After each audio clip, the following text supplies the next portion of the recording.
Hello বন্ধুরা, আসসালামু আলাইকুম। দেখেন রান্না করতে চলে এসেছি। চুলায় কড়াই বসায় দিছি, রেগুলার রান্নার তেল দিয়ে দিছি। এখন দিয়ে দিব এক এক করে বাটা মশলা।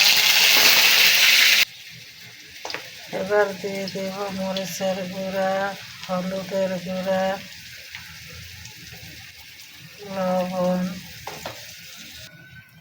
সাথে একটু পানি অ্যাড করব মশলা যাতে পুড়ে না যায়। এই থেকে বন্ধুরা ডিম ভাজতেছে।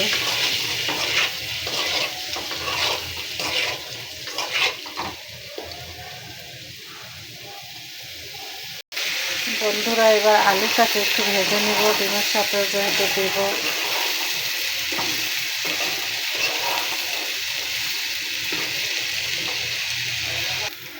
দেখো বন্ধুরা আলুটা ভাজা হয়ে গেছে, এখন আলুটা দিয়ে দিব। বন্ধুরা কষানো হয়ে গেছে, এবার পানি দিয়ে দিব। দিয়ে দিলাম পানি।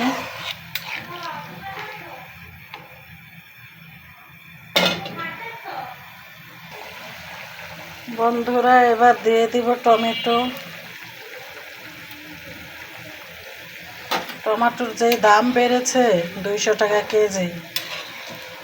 বাবারে বাবা, টমেটো তো খাওয়াই যাবে না। জিনিসের যেই দাম বাড়তেছে দিন দিন। বন্ধুরা এবার দিয়ে দিব ডিম।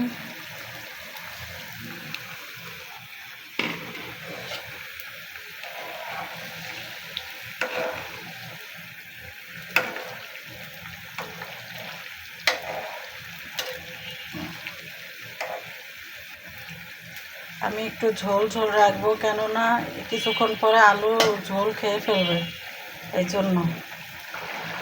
বন্ধুরা এবার ভাজা জিরে দিয়ে চুলাটা অফ করে দেব।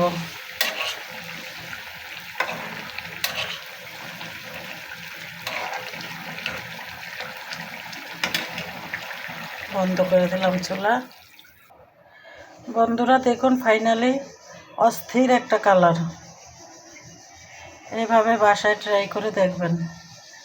জানি এক একজনে এক একভাবে খান, তারপরেও আমি যেইভাবে রান্না করেছি এইভাবে একবার হলেও ট্রাই করে দেখবেন।